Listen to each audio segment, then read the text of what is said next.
Welcome to Hood Champion Boxing and Sports. In boxing, you find a way to win or you find a way to lose. Brian Norman Sr., my opinion, he's an idiot, man. Brian Norman Jr., had a big win over Santillan. I think it was May of this year. Should have gone into a fight with Boots and a unification.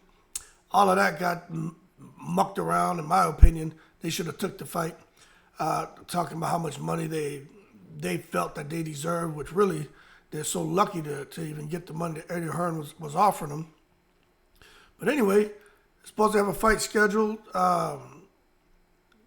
later this year, and now that got pushed back to March. And Brian Norman Jr. is going to have to find a different opponent. So he would have been out the ring almost a year.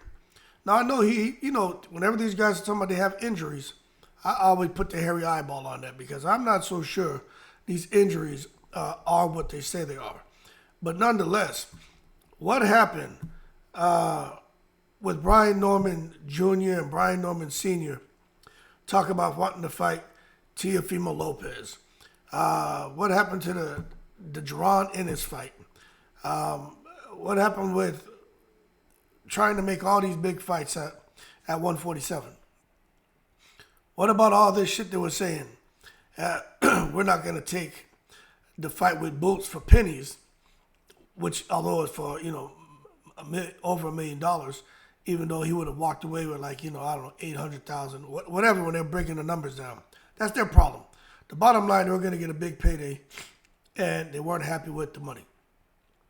So now they sit here, because they were talking about, if he fights 3-4 times, he can make that money or more.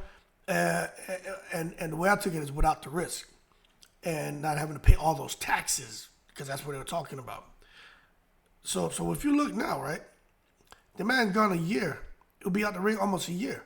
No fight. Looking crazy. And the thing is, now he comes back into the ring.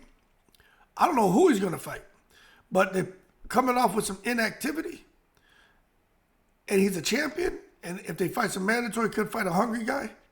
He could find himself being on the losing end of the goddamn stick. So he could come back, get a payday for a couple 100,000, right, which is probably what it'll be, and lose. When he could have fought Boots, even in a loss with Boots, no one's going to really say nothing bad about you because we all know Jaron Boots Ennis gets busy. But now you come, run the risk of losing against a nobody, and you made damn near a tenth of what you would have made fighting Boots. You know what I'm saying? Anyway, I'm not so sure these guys are getting it right. I understand the injury. They're saying there was an injury. I just don't buy into that. But maybe it's a good thing that they didn't make that fight with Boots. Because you imagine Boots training for Brian Norman Jr. and then Brian Norman Jr. comes up with an injury and now Boots goes inactive again. Boots taking that Chikadzian fight is probably the best thing that he could have done. Because Chikadzian ain't going to be ready. Chikadzian not pushing no fight back. So Boots is going to be he's going to be in a good fight this weekend. So I think the stars just lined up for Boots Ennis. Things aren't looking so good to me for Brian Norman Jr.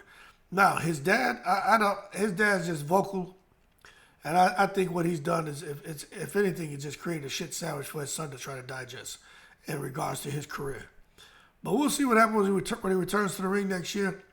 I personally don't like it. I don't like the inactivity. I don't trust anything that comes out of the camp. I do think his dad has the best intentions for his son. But to me, I know those opportunities to fight for unification, they just don't come around. And I would have liked to see his dad take that opportunity and get his son that title shot. I understand the money, but the money wasn't bad money. At the same time, Eddie Hearn got the dough to throw around. But the reason he ain't throwing it around is because Eddie Hearn's lost a lot of money. Remember, he got a lot of fighters. He puts on some events over there in the UK just to build up his fighters' profiles. Knowing he's going to take a loss, just hoping that once he builds them up, then he can have the big fight and he can recoup his loss and make a profit. So they're pretty strategic with the way they approach things. Anyway, Brian Norman Sr., Brian Norman Jr., I don't know what direction their career is going.